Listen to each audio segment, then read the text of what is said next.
കേരളത്തിൽ നിന്ന് ഗൾഫിലേക്കുള്ള സർവീസുകൾ വെട്ടിക്കുറയ്ക്കാനാണ് എയർ ഇന്ത്യ എക്സ്പ്രസിന്റെ തീരുമാനം.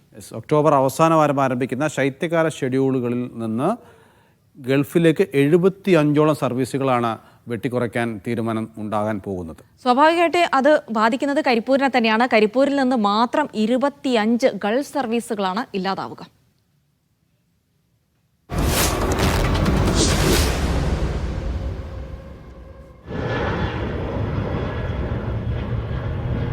സംസ്ഥാനത്തെ 4 എയർപോർട്ടുകളിൽ നിന്ന് ഗൾഫ് സെക്ടറിലേക്കുള്ള ഏതാണ്ട് 75ഓളം വിമാന സർവീസുകളാണ് എയർ ഇന്ത്യ എക്സ്പ്രസ് ഒഴിവാക്കുന്നത്. കരിപ്പൂരിൽ നിന്ന് ജിദ്ദയിലേക്ക് ആഴ്ചയിൽ 6 വിമാനം സർവീസ് നടത്തുമ്പോൾ ദമാമിലേക്ക് ആഴ്ചയിൽ 3 വിമാനമായി കുറയും. കരിപ്പൂരിൽ നിന്ന് അബുദാബിയിലേക്ക് ആഴ്ചയിൽ 4 ദിവസം മാത്രമാകും എയർ ഇന്ത്യ എക്സ്പ്രസ് സർവീസ് നടത്തുക. മസ്കറ്റിലേക്കും ആഴ്ചയിൽ 3 സർവീസായി കുറയ്ക്കും. കൊച്ചിയിൽ നിന്ന് ബഹ്റൈനിലേക്ക് ആഴ്ചയിൽ 2 സർവീസായി കുറയും. കൊച്ചി അബുദാബി ആഴ്ചയിൽ 4 സർവീസാകും. തിരുവനന്തപുരം ദുബൈ വിമാനം സർവീസ് നിർത്തും. അബുദാബിയിലേക്കും തിരുവനന്തപുരത്ത് നിന്ന് സർവീസ് ഉണ്ടാകില്ല. കോഴിക്കോട് വിമാനത്താവളത്തിൽ നിന്ന് 25ഉം കണ്ണൂരിൽ നിന്ന് 21ഉം കൊച്ചിയിൽ നിന്ന് 11ഉം തിരുവനന്തപുരത്ത് നിന്ന് 18ഓളം സർവീസുകളാണ് വെട്ടിക്കുറയ്ക്കുന്നതായി വിവരം വന്നിട്ടുള്ളത്. കൂടാതെ കുവൈത്തിലേക്ക് കോഴിക്കോട് കണ്ണൂർ വിമാനത്താവളങ്ങളിൽ നിന്ന് ഇനി നേരിട്ട് സർവീസുകൾ ഉണ്ടാകില്ല എന്ന വിവരവും പുറത്തു വന്നിട്ടുണ്ട്. ഇതും പ്രവാസികളെ സംബന്ധിച്ചിടത്തോളം കനത്ത തിരിച്ചടി ഉണ്ടാക്കുന്ന ഒന്നായിരിക്കും. കരിപ്പൂരിൽ നിന്ന് കുവൈറ്റ് സർവീസ് ഇതിനോടകം അവസാനിപ്പിച്ചു.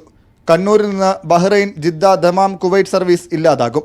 കുവൈറ്റിലേക്ക് പോകണമെങ്കിൽ വടക്കൻ കേരളത്തിലുള്ളവർക്ക് ഇനി മംഗളൂരു, കൊച്ചി എയർപോർട്ടുകളെ ആശ്രയിക്കേണ്ടി വരും. മലബാറിൽ നിന്നുള്ള കുവൈത്ത് പ്രവാസികളെയാണ് ഇത് ഏറ്റവും ദുഷ്കരമായ രീതിയിൽ ബാധിക്കാൻ പോകുന്നത്. നമുക്കറിയാം, ഇവിടെ നിന്ന് തന്നെ കോഴിക്കോട് വിമാനത്താവളത്തിൽ നിന്ന് കുവൈത്തിലേക്കുള്ള സർവീസ് എന്ന് പറയുന്നത് ആഴ്ചയിൽ 900ഓളം സീറ്റുകളാണ് കുവൈത്ത് കോഴിക്കോട് സെക്ടറിലുള്ളത്. 54% മുതൽ 96% വരെയാണ് കോഴിക്കോട് കുവൈത്ത് സെക്ടറിലുള്ള സീറ്റ് ഒക്യുപ്പൻസി എന്ന് പറയുന്നത്.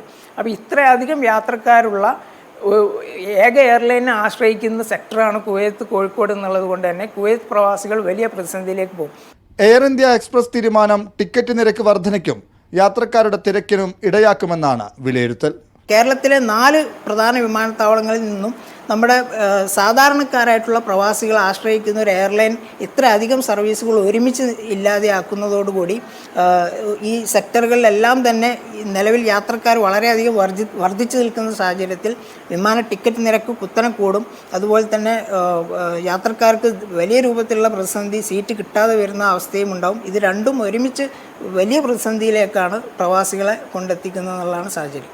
ഒക്ടോബർ അവസാന വാരം ആരംഭിക്കുന്ന ശൈത്യകാല ഷെഡ്യൂളിൽ കേരളത്തിൽ നിന്ന് വിമാന സർവീസുകൾ വെട്ടിക്കുറക്കുമ്പോൾ ചില സംസ്ഥാനങ്ങളിലെ എയർപോർട്ടുകളിൽ നിന്ന് അധിക സർവീസുകളും എയർ ഇന്ത്യ എക്സ്പ്രസ് ആരംഭിക്കുന്നുണ്ട്.